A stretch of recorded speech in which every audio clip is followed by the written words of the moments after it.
Après les événements de 2012 et 2013, j'ai pardonné.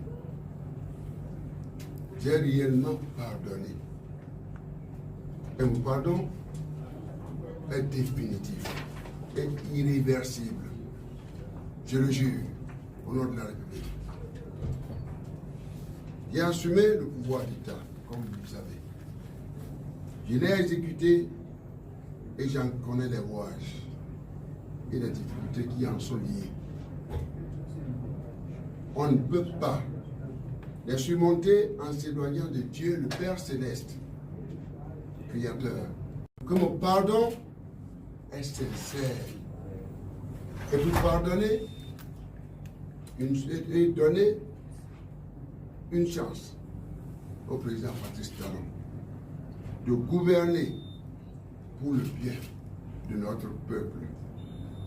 Au matin du 6 avril 2016, je lui ai offert la Bible, l'un des plus grands livres saints qui organise la meilleure gouvernance dans la société.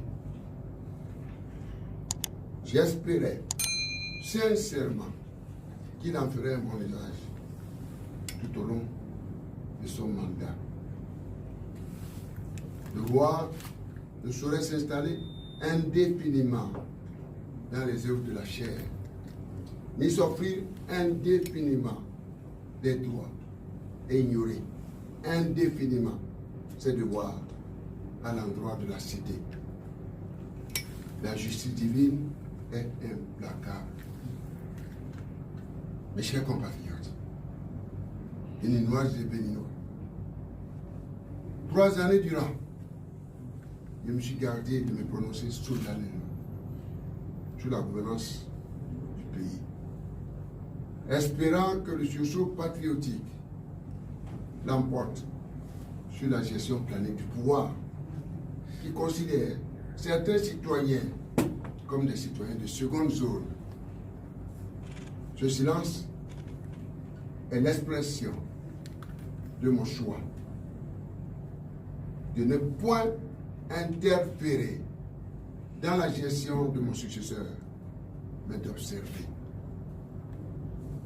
Aujourd'hui, mes chers compatriotes, au regard de la gouvernance imposée à notre peuple, des nuisances de tout genre qu'elle induit, et singulièrement la crise politique que subit actuellement notre pays, c'est un devoir patriotique et de salubrité nationale de rompre la réserve dans laquelle j'avais choisi de me murer en dépit des provocations et humiliations dont ma famille biologique et politique et moi-même continuons de faire l'objet. Cette gouvernance permanente de musulmans et de provocation instaurée depuis 3 années est montée crescendo avec le vote de la loi sur la charte des partis politiques et le code électoral. Nonobstant la désapprobation par la majorité d'entre vous de cette loi exclusive et génératrice de conflits, le pouvoir en place n'a eu cure de vos protestations et a poursuivi allègrement l'escalade. Nous voilà aujourd'hui, chers compatriotes, dans une situation inédite. Dans notre pays, notre cher pays, où une bonne frange de la population est privée de son droit de libre choix, étant entendu que les candidats qu'elle soutient sont purement et simplement exclus de la compétition électorale par le chef de l'État. Cette crise que traverse notre commune patrie est une première depuis la fin de notre historique conférence des forces vives de la nation de février 1990.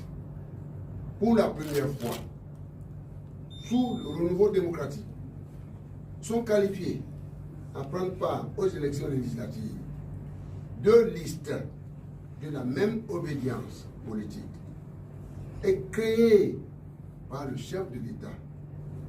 Cette situation inédite, mes chers compatriotes, dans l'histoire politique de notre pays et même en Afrique, notre cher continent, a ému la communauté internationale qui a successivement dépêché une délégation de la Commission de la Communauté économique des États de l'Afrique de l'Ouest, la CEDEAO, le représentant du secrétaire général des Nations Unies et une délégation de l'Organisation internationale de la francophonie au chevet de notre démocratie menacée.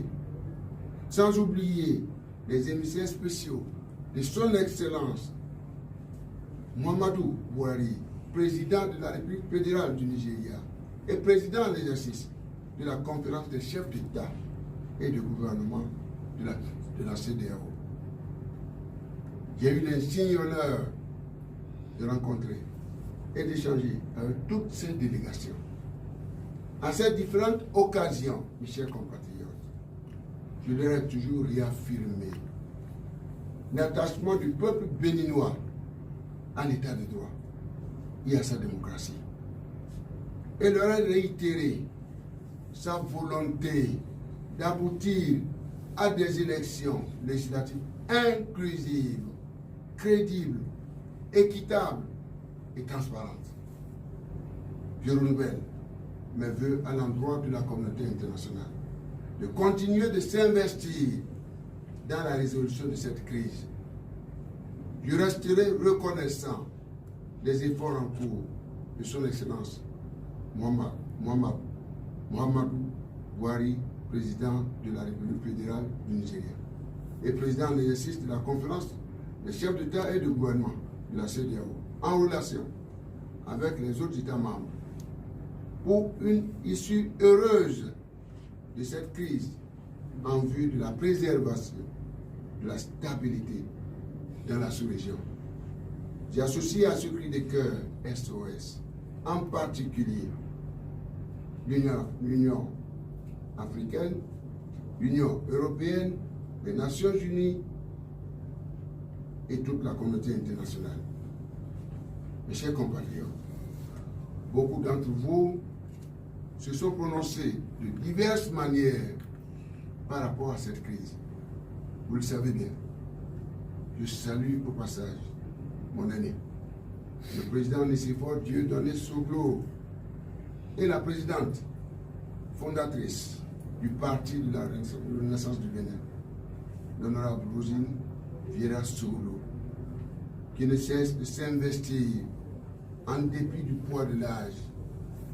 Je n'oublie pas les efforts fournis par les intellectuels, la société civile, le clergé, les têtes couronnées, les personnalités politiques, les sages, les jeunes, les femmes et nos frères et sœurs de la diaspora dans la résolution de cette crise politique dans notre pays. Il ne saurait ignorer non plus le précieux appui, encore une fois, de la communauté internationale, béninoise et béninois. Mes très chers compatriotes, j'ai espéré que tous les gémissements et cris de cœur poussés dans le pays feraient entendre raison au président de la République. J'ai cru que tous les efforts fournis par la communauté internationale allaient convaincre le chef de l'État du risque encouru en optant pour des élections législatives sans la participation de tous les partis politiques qui le désirent et qui, au demeurant, ont accompli les diligences nécessaires. J'ai espéré, enfin, la profession de foi du président Patrice Talon. Je le répète, j'ai espéré enfin que la profession de foi du président Patrice Talon de vouloir faire participer tous les partis politiques et l'assurance qu'il a donnée aux différentes délégations ayant séjourné dans notre pays dans le cadre de ces élections était véritablement sincère. Hélas, chers compatriotes, il n'en a pas été ainsi. Vous l'avez constaté. Contre toute attente et au mépris de ces professeurs de foi, répétés et face aux délégations étrangères et aux Béninois, le président de la République s'est inscrit dans la poursuite de ce processus électoral qui exclut tous les partis politiques de l'opposition et qui n'autorise uniquement que son seul parti politique, divisé en deux pour la circonstance, à savoir l'Union progressiste et le Bloc républicain. Béninoises et Béninois, mes très chers compatriotes, on gouverne pour le peuple. Toutes les difficultés rencontrées tout au long de ce processus devraient pouvoir dissuader le président de la République de continuer sur sa lancée et sa propre logique préméditée. Tout parlement qui découlerait de ces élections ne peut aboutir qu'à une instabilité institutionnelle chronique dans notre pays. Les intimidations, les arrestations, les menaces d'arrestation, les emprisonnements, les interdictions arbitraires de réunions ou de manifestations des opposants, le déploiement et le déploiement dans nos villes et campagnes des chars d'assaut, les mandats d'arrêt non justifiés, la contrainte des opposants à la clandestinité, à l'exil, ne sont pas des solutions à la situation qui prévaut actuellement dans notre cher pays, le Bénin. En tant qu'aîné, ancien président de la République et citoyen de ce pays, il me plaît de dire au président Patrice Talon qu'il n'est pas dans la bonne direction. J'en suis profondément convaincu. Profondément convaincu.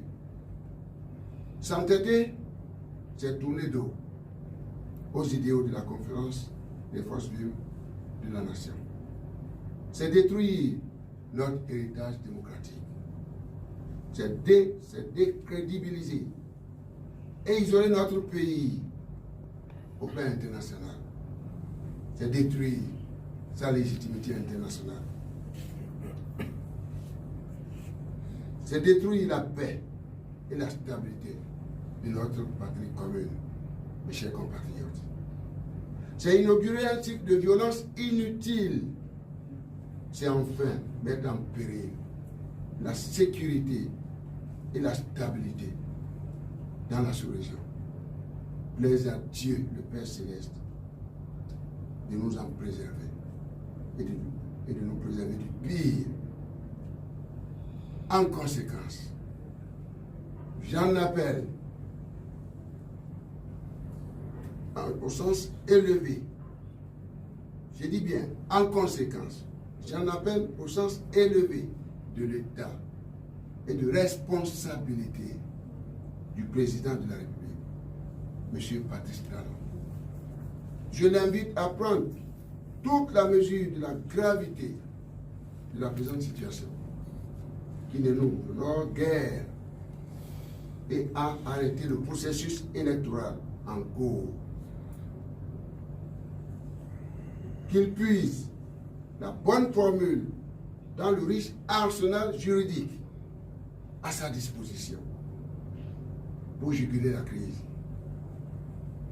Ce faisant, mes chers compatriotes, le président aura contribué au renforcement de la démocratie, à la préservation de la paix, aura réussi à éviter des lendemains douloureux, véritablement douloureux à notre peuple. toute réforme, chers compatriotes, et ajustements sont nécessaires.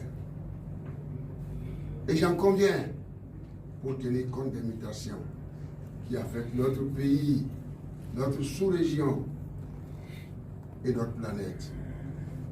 Leur réussite passe cependant par une gestion participative et leur capacité à profiter à tout le monde et non à un clan.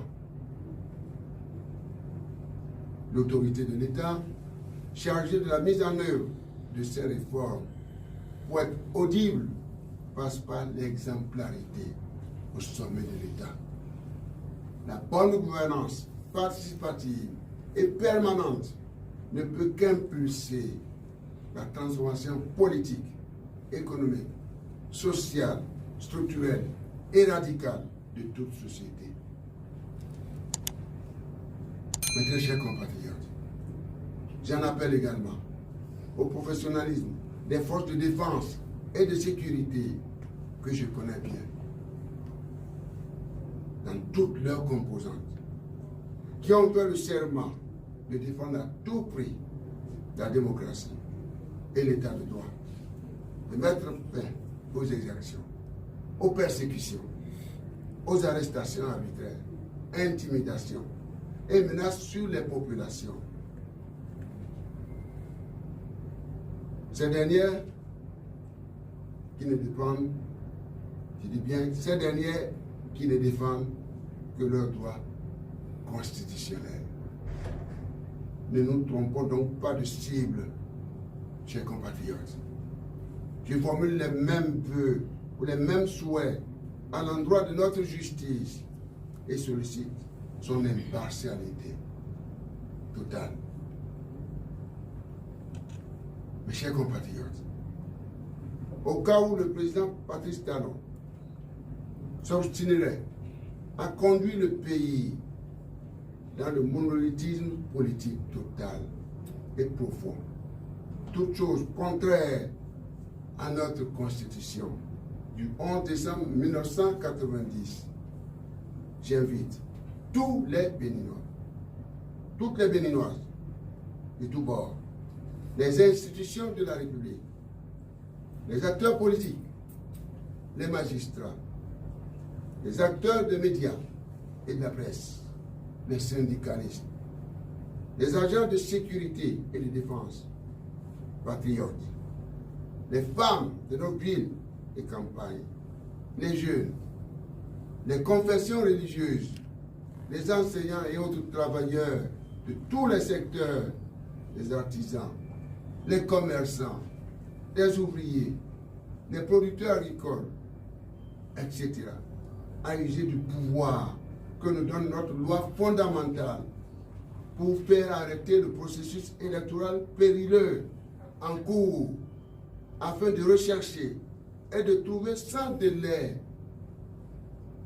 sous la grâce du Seigneur, les solutions idoines pour organiser des élections législatives véritablement inclusives, crédibles, équitables et transparentes. En effet, la légitimité excède toujours la légalité. Il ne saurait y avoir d'élections législatives au pays de Béanzé, Kaba, Bioguera, sans l'opposition. Mes très chers compatriotes, il ne saurait y avoir d'élections législatives au pays de Béanzé, Kaba, Bioguera, sans l'opposition. Mes très chers compatriotes, il ne saurait y avoir d'élections législatives au pays de Béanzé, Kaba, Bioguera, sans l'opposition.